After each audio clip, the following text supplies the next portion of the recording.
নিষেধাজ্ঞা অমান্য করে সমুদ্রে মাছ ধরায় বরগুনার পাথরঘাটায় অভিযান চালিয়ে ১,৬৯০ কেজি বিভিন্ন প্রজাতির সামুদ্রিক মাছ সহ ১৩ জেলেকে আটক করেছে কোস্টগার্ড। এ সময় সামুদ্রিক মাছ শিকারের দায়ে দুটি মাছ ধরা ট্রলারও জব্দ করা হয়েছে। শনিবার সন্ধ্যা ৬:৩০টার দিকে কোস্টগার্ড দক্ষিণ জোনের মিডিয়া কর্মকর্তা HMM হারুনর রশিদ একটি প্রেস বিজ্ঞপ্তির মাধ্যমে বিষয়টি নিশ্চিত করেন। গভীর সমুদ্রে ৬৫ দিনের চলমান মাছ শিকারের নিষেধাজ্ঞার পরও কিছু অসাধু জেলেরা গোপনে সমুদ্রে গিয়ে মাছ শিকার করছেন। এমন গোপন সংবাদের ভিত্তিতে পাথরঘাটা কোস্টগার্ডের কন্টিনজেন্ট কমান্ডার মতিউর রহমানের নেতৃত্বে একটি অভিযান পরিচালনা করা হয়। অভিযানে উপজেলার সালেহ মাস্টার নামে একটি বরফকল সংলগ্ন এলাকার নদীতে FV মা এবং ট্রলিং বোট FV মাহিয়ান খান নামের দুটি ট্রলারে তল্লাশি করা হয়। এ সময় ট্রলার দুটিতে প্রায় ১,৬৯০ কেজি পোয়া, ছুরি, চিংড়ি, ঢেলা মাছ সহ বিভিন্ন প্রজাতির সামুদ্রিক মাছ জব্দ করা হয়। পরে নিষেধাজ্ঞার সময়ে সামুদ্রিক মাছ শিকার করার দায়ে ট্রলারে থাকা ১৩ জেলেকে আটক করে ট্রলার দুটিকেও জব্দ করা হয়। এরপরে জব্দকৃত মাছ ও ট্রলার সহ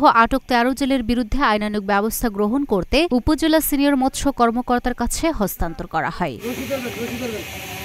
লুনা আফরোজ, নিপা, ঢাকা পোস্ট।